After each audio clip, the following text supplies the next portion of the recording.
एक तरफ मोदी जी और दूसरे तरफ अमित शाह जी, ये दोनों कांग्रेस को हराने की जो गति है इसको न केवल तीव्र किया और इसको परंपरा बनाया।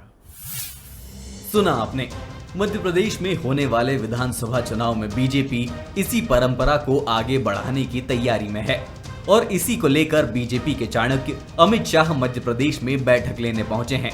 एक तरफ केंद्र में मोदी और शाह की जोड़ी है, तो वहीं मध्य प्रदेश में सीएम शिवराज और वीडी शर्मा, यानी केंद्र और प्रदेश की जोड़ी के साथ डबल इंजन की सरकार से बीजेपी अपने विजय रथ को आगे बढ़ाना चाहेगी।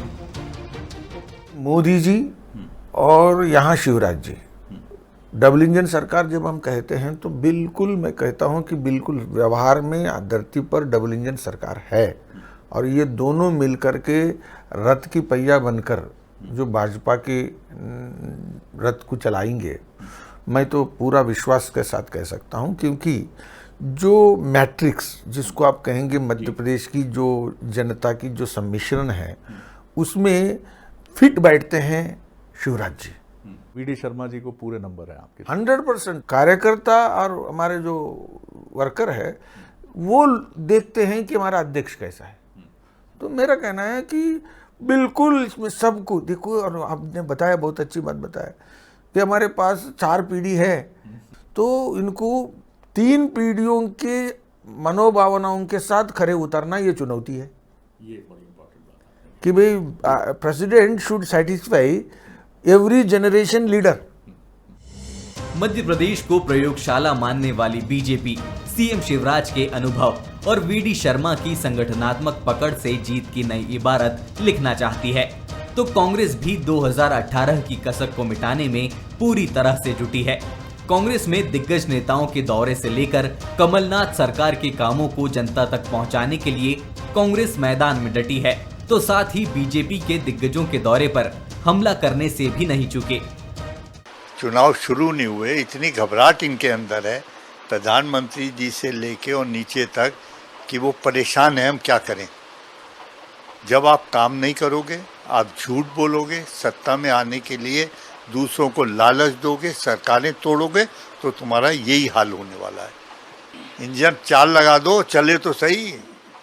ऐसे इंजन का फायदा क्या है जिसमें कोयला ही नहीं है, वो चल ही नहीं रहा, आवाज ही नहीं कर रहा, वो तो बैठ गए, सारा सब धरातल पे है इस समय। 2023 के विधानसभा चुनाव में 4 महीने से भी कम का वक्त बचा है। दिग्गजों के मैराथन दौरे, बैठकें और चुनावी जमावट अब न्यू नॉर्मल बनेंगी। तो वहीं 2018 चुनाव का सबक लेकर दोनों पार्टियां जनता तक पहुंचने में हर संभव कोशिश करना चाहेगी। जो भी पार्टी हर एक समीकरण को साध लेगी, उसे 2023 में विजेता बनने से कोई नहीं रोक पाएगा। बंसल न्यूज के सवाल नंबर 1, अमित शाह का विश्वास का मंत्र बीजेपी को बड़ी जीत दिलाएगा। सवाल नंबर 2, डबल इंजन का मॉडल बीजेपी की जीत को सुनिश्चित करेगा। सवाल नंबर 3, 2018 के नतीजों से सबक लेकर पार्टियों की क्या खास रणनीति है। नमस्कार, मैं हूं मनोज सैनी और हमारा आज का मुद्दा है जीत का शाही मंत्र। मध्य प्रदेश में भारतीय जनता पार्टी के विजय रथ को आगे बढ़ाने के लिए गृह मंत्री अमित शाह मध्य प्रदेश आए हैं। 5 घंटे 15 दिग्गजों के साथ उनकी बैठक 2023 के चुनाव को लेकर बेहद खास होने वाली है, क्योंकि इसके बाद कई बड़े फैसले देखने को मिल सकते हैं। बात यह भी कही जा रही है कि वो विश्वास का मंत्र देने वाले। आखिर विश्वास का मंत्र क्या है? क्या भारतीय जनता पार्टी या डबल इंजन सरकार जो काम कर रही है वो है विश्वास का मंत्र? लेकिन विश्वास का मंत्र तो जनता के पास होता है। बीजेपी और कांग्रेस दोनों इस उम्मीद में है कि हमारा विश्वास जनता के साथ, लेकिन ये जनता बेहतर समझती है। आज समझते हैं इसी को। मेरे साथ 3 मेहमान जुड़े हैं। आशीष शर्मा जी है, भारतीय जनता पार्टी के विधायक। आशीष जी, आपका बहुत स्वागत है। अर्जुन सिंह जी काकोड़िया जी है, विधायक कांग्रेस के। अर्जुन जी, आपका भी बहुत स्वागत है। और जय नागड़ा जी है, वरिष्ठ पत्रकार, आपका भी बहुत स्वागत है। सबसे पहले जय नागड़ा साहब, आपके पास आना चाहूंगा। ये पहला मौका तो है नहीं जब अमित शाह जी आ रहे हैं, लेकिन पिछली बार भी मुझे याद है, आपको भी याद होगा, जब 2018 के चुनाव थे तो 17 में भी आए थे अमित शाह जी, 18 में भी आए थे, लेकिन चीज़ें उस तरह दिखाई नहीं दी। पर ऐसा भी कहा जाता है कि अमित शाह के पास वो जादुई छड़ी है या जादुई आंकड़ा छूने की छड़ी होती है कि कुछ ऐसा करते हैं कि एकदम ऊर्जा का संचार भी हो जाता है। और खासकर मध्य प्रदेश को लेकर एक बात कही जा रही है कि वो विश्वास पैदा करने आ रहे हैं। क्या विश्वास की जरूरत है? मनोज जी, यदि बात कहें कि कर्नाटक के बाद निश्चित रूप से बड़ा परिदृश्य बदला है और मध्य प्रदेश में इस समय जो पहले कांग्रेस की स्थिति बहुत खराब हुआ करती थी, कांग्रेस की स्थिति काफी सुधार आया है और यही शायद भाजपा की चिंता का विषय भी है। और इसलिए इस समय भाजपा कोई कसर छोड़ना नहीं चाहती कि जहां भी थोड़ी सी कमजोरी दिखती है उसको और फिर जिस तरह से कुछ विधायकों का, कुछ भाजपा के बड़े नेताओं का कांग्रेस में जाना हुआ तो निश्चित रूप से थोड़ा सा मनोबल तो इस समय गिरा हुआ है। और अमित शाह जी की जो छवि है वो बड़ा खुद भी आत्मविश्वास से भरे दिखते हैं और कहीं ना कहीं आत्मविश्वास से भरने में सक्षम भी दिखते हैं, क्योंकि उनको हम जैसे भारतीय राजनीति का इस समय चाणक्य कहते हैं। उत्तर प्रदेश में जिस तरह से उन्होंने अपना जादू दिखाया और भी जहां वो गए उन्होंने, तो इस समय निश्चित रूप से इस समय मध्य प्रदेश में अमित शाह जी के मंत्र की जरूरत है बीजेपी को, जो थोड़ा सा कहीं ना कहीं अपने आप को इस समय कमजोर महसूस कर रही है या इस जो फाइट है ये थोड़ी सी टफ होने जा रही है। जी जी अर्जुन जी, काफी अनुभव है आपके पास और 2018 में चुनाव आप जीत गए, 2023 की तैयारियों में आप लगे हैं। आप लोग का भी दावा है कि इस बार कुछ अलग करने जा रहे हैं, पर यह भी कहा जाता है उत्तर प्रदेश के चुनाव का जब जिक्र होता है तो फिर याद आ जाते हैं अमित शाह। हालांकि आप कहेंगे कि हिमाचल है या बाकी कर्नाटक है जिसका जिक्र आप करेंगे जरूर कि वहां भी गए थे वो, पर अमित शाह को चाणक्य कहती है भारतीय जनता पार्टी। अब परिस्थितियां बदल गई हैं जी, ये चमत्कार हुआ, मात्र मुश्किल से जो परिवर्तन हो रहा है जो आप देख रहे हो ये 8-9 साल का, लेकिन जनता, जो प्रदेश की जनता और देश की भी जनता अब ये ऊब चुकी है। काय के चाणक्य, ये आपने परिणाम देखा, ये इस तरीके से ईडी और सीबीआई किस तरीके से परिवर्तन हो रहे हैं। मध्य प्रदेश में क्या हुआ, महाराष्ट्र में क्या हुआ, तो ये इसे चाणक्य नहीं कहते हैं। तो अब जनता ने मन बना लिया है, जनता को समझ में आ गया कि इस देश को कांग्रेस चलाएगी। और गांव-गांव में वो लोग जो मजदूर हैं, जिनके पास में बहुत ज़्यादा सोच समझ नहीं है, वो महिलाएं जो अपने घर गृहस्थी में, उन लोगों ने मन बना लिया है कि अब हमें भारतीय जनता पार्टी को हटाना है। ये मन बना लिया उन लोगों ने जी। तो ये अब उब चुके हैं, इन लोगों की बातों से उब चुके हैं, इन लोगों की बातों से, इनकी घोषणाओं से उब चुके हैं। धरातल में हकीकत में कोई ऐसा काम नहीं है जिससे पूरे लोगों का, बात तो करते हैं सबका साथ सबका विकास, लेकिन आए दिन जिस तरीके से घटनाएं हो रही हैं लोगों के साथ में, किसान परेशान है, छोटा छोटा व्यापारी परेशान है, कर्मचारी परेशान है, नौजवान परेशान है, हर वर्ग तो परेशान है जी, हर वर्ग परेशान है। तो फिर ये जो बात है ना, ये चाणक्य वाली बात, ये बार बार आपने देखा मध्य प्रदेश में लगातार प्रधानमंत्री जी का आना, अमित शाह जी का आना, राष्ट्रीय अध्यक्ष का आना अचानक, तो ये सब अगर काम किया है तो दिखता है जी। लेकिन लोग उब चुके हैं, लोगों ने मन बना लिया है। 2023 में आप अनुमान नहीं करेंगे किस बहुमत के साथ में कांग्रेस यहाँ पे आएगी, और उसके बाद 2024 का भी परिणाम आप लोग देख लेंगे। चलिए, ये तो जनता बताएगी, निश्चित रूप से हमारी नज़र भी वहाँ रहेगी। आप अपनी तरफ से निश्चित रूप से आप कह सकते हैं, आपका हक बनता। आशीष जी, क्या कहेंगे आप? अब तो बिल्कुल बहुत कम समय शेष रह गया, इस बीच में तमाम तरह की अटकलें चलती रहती है। हालांकि जब जब चुनाव आते तो ये बातें होती रहती है, इसमें कोई नई बात नहीं है। पार्टी के भीतर से भी इस तरह की आवाज़ें आती रहती। क्या ये माना जाए जिस विश्वास के मंत्र की जरूरत है भारतीय जनता पार्टी को, वो आज अमित शाह जी दे देंगे और उसके बाद जो अटकलें या तमाम तरह की चीज़ें हैं उन पर विराम लग जाएगा? क्योंकि मुरलीधर राव को आप सुन रहे थे, वो तो इसी तरफ इशारा कर रहे। देखिए, अटकलें तो चुनाव परिणाम तक चलती रहती हैं। विश्लेषण सब लोग अपने अपने तरह से करते हैं। हर राजनीतिक दल जीतना चाहता है, लेकिन भारतीय जनता पार्टी का पिछले 9-10 वर्षों का यदि कालखंड देखें तो जब अमित शाह जी, माननीय नरेंद्र मोदी जी के नेतृत्व में हमने विभिन्न राज्यों के चुनाव लड़े और उन राज्यों में भारतीय जनता पार्टी की सीटें आई, सरकार बनी जहां पर हम कभी इकाई दहाई तक भी नहीं थे। तो निश्चित ही आपको मानना तो पड़ेगा कि वो कुशल रणनीतिकार हैं, आधुनिक राजनीति के चाणक्य उनको कहा गया है। और राजनीति की जो चरित्र है, राजनीति के जो तौर तरीके हैं, वो काल परिस्थिति और समय के हिसाब से निर्धारित होते हैं।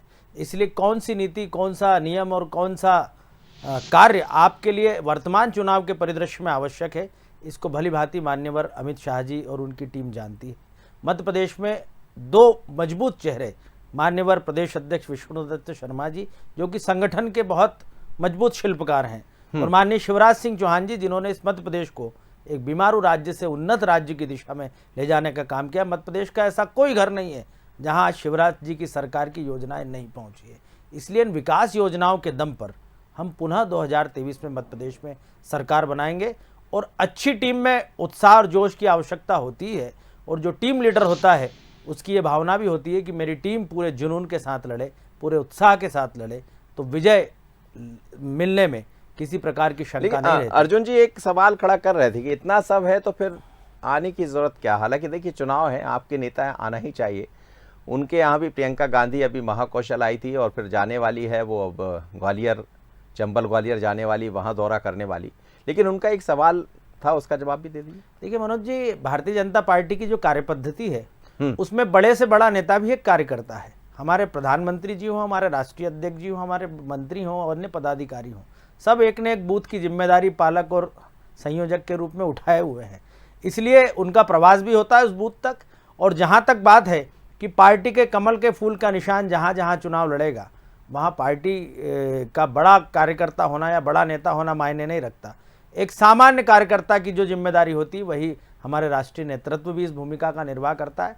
और निसंदेह उनके आने से और उनके इस पूरे अभियान को देखने से, नियंत्रण करने से हम सब कार्यकर्ताओं को उनके अनुभव का भी लाभ मिलता है, और साथ ही साथ उनकी भौतिक उपस्थिति भी हमारे अंदर एक साहस का संचार करती है।